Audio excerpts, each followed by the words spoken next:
You're listening to Humans in Tech. Our podcast explores today's most transformative technology and the trends of tomorrow, bringing together the brightest minds in and outside of our industry. We unpack what's new in physical access, identity verification, cybersecurity, and IoT ecosystems. We reach beyond the physical world, discuss our digital transformation as a species, and dive into the emerging phygital experience. Join us on our journey as we discover just how connected the future will be and how we will fit into that picture. Your host is Lee Dow, VP of Global Marketing at Identiv. Thanks for tuning in. Today, John Guerrero, CEO of Identify Systems, is on the line to talk all things FIDO. Glad to have you back, John. Hi, Lee. Thanks for having me back again. Can you tell our audience who might be new to the show or identity verification in general, what is FIDO and what are security keys? Sure. FIDO stands for Fast Identity Online, and it's a technology developed on open standards that enables password-only logins to be replaced with secure, fast login experiences that prevent hackers from taking over your accounts. And that being said, there are a couple key words in that answer that are important. First of all, secure. The technology provides government-level security. Fast, and given the level of security that FIDO technology provides, the login process is very user-friendly. And open standards. So this is important because there are standards available for organizations to implement FIDO technology, making it available to hundreds of applications for users. Can you tell our audience, what makes the everyday internet user susceptible to account takeovers? Yeah, sure, not a problem here. But unfortunately, what makes mom, dad, your neighbor, or any other daily internet user a target is simply we as humans can be lazy.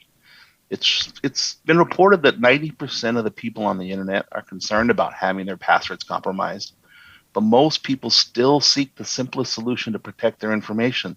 And unfortunately, that is just using the username and password. It's also the reason why 23 million account holders used 123456 as their password last year, and why 67% of the same of that user base use the same password for different online accounts. It's this type of behavior that makes it easy for cyber criminals to gain access to your account. When they do, what do hackers do once they have compromised your password? Well, once your password is compromised, they use your information to take over your account. And in most cases, they're building a profile sorts of the victim. So let's say your social media account is hacked. 50% of the people use the same password for different accounts. So now that they have your social media password, they'll use a program to replicate your social media login information on various other common applications like banking, email, investment, or medical accounts. And those are just to name a few. Once they're in, they can use your information and resources available to transfer bank funds or digital currency from your account to theirs. They're able to also purchase items from online retailers like Amazon.com and have them shipped wherever they want them to.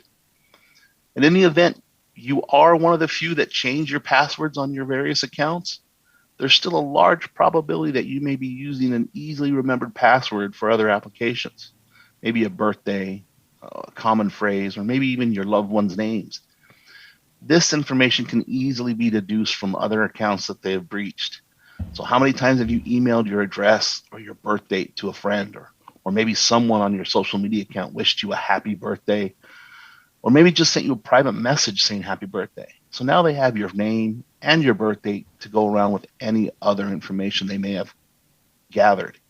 Once they have this information, they'll begin to try to gain access to more valuable accounts.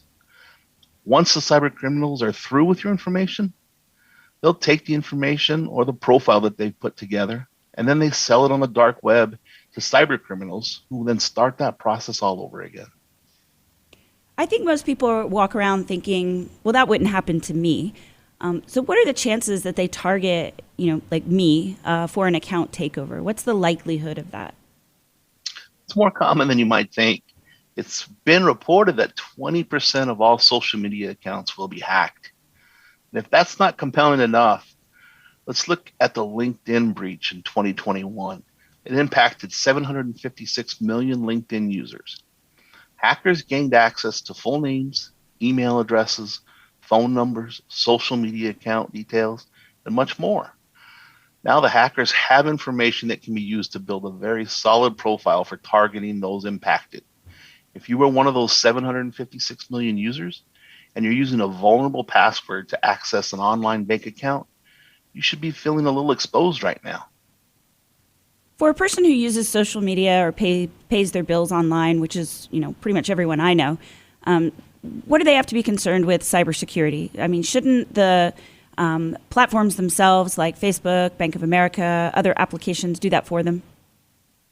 Well, most, if not all, organizations that have an online presence understand the threats associated with cyber criminals. Each organization has to decide for themselves how they want to protect the data that they collect. They're also very cognitive of the user experience for customers. They want their customers or subscribers to have a seamless and easy user experience while accessing their sites. This correlates directly with what was said earlier about people being lazy. Make shopping online difficult and people will go elsewhere. So typically companies will offer multi-factor authentication, or what we call MFA, to help protect their customers from cyber criminals. Even though you might not be sure of what MFA is, you've likely been able to take advantage of it or are using it through many applications.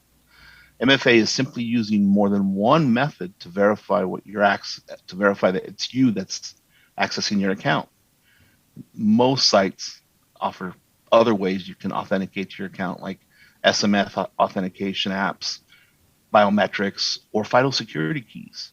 Well, it's always a challenge, right, to create a pretty frictionless customer experience, but also have a highly secure environment. Yeah, and that's the challenge in a nutshell is making security convenient.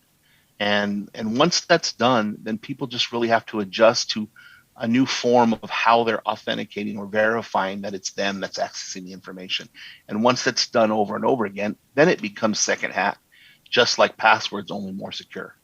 What's the safest way to protect account information? Well, getting away from passwords is definitely the way to go. And as we just discussed, enabling MFA is a recommended way to secure your accounts. And of those various authentication methods that are available, using a FIDO security key has proven to be the most secure way to protect your data. Why is that? Well, I'm going to get a little bit techie here, but Go for it. first, if we look at just the secure login process using a FIDO security key, it's a USB security key that you're required to be in possession of in order to log into your account.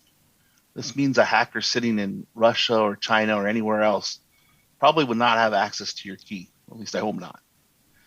And then next, you have that fact that FIDO security keys have never been hacked, meaning no one has been able to decrypt that key pair string that makes it so secure during the login process. So combining the cryptographic keys on a USB security key device that you must have in your possession, this is the reason why the US government has given FIDO security keys the highest level of security assurance available.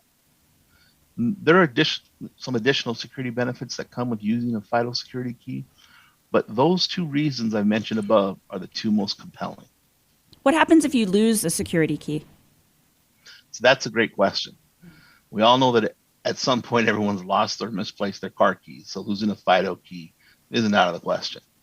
But that's why it's recommended that you have two keys.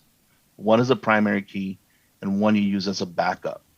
So now let's say you lose a key while you're traveling and you don't have access to your backup, or you don't have a backup at all.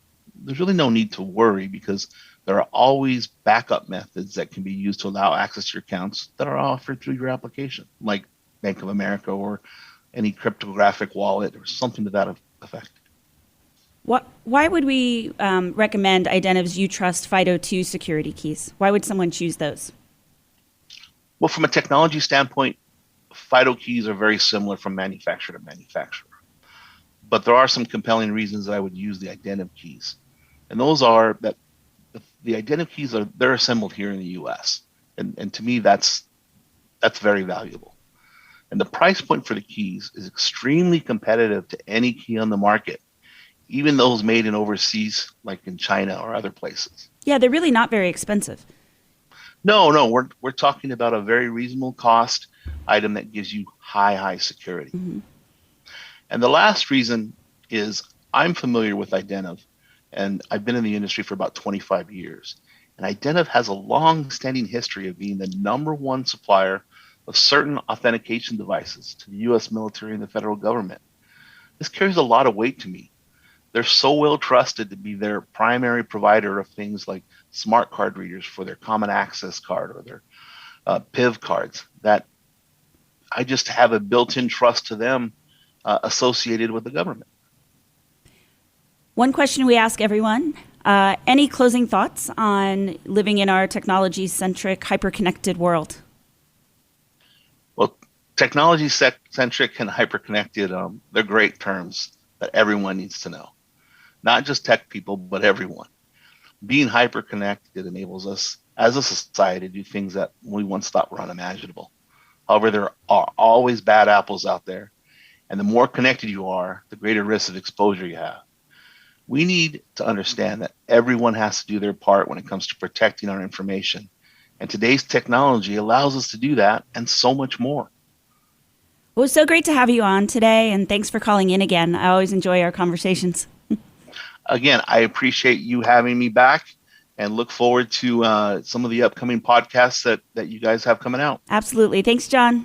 Thank you, Lee. Take care. Eliminate the risk of data breaches, phishing, password theft, and replay attacks with hardened multi-factor authentication cybersecurity. Passwordless logins are simple and secure with UTrust FIDO 2 NFC Plus security keys. Insert the device, tap the button, and get secure access. It really is that easy. Learn more at identiv.com. Physical security, identity verification, the IoT. The hyperconnectivity of our lives will only grow more pervasive. As technology becomes more automated and experiences more augmented, it's up to us to preserve our humanity and use new tools and trends for good. The only question is, are we up for the challenge?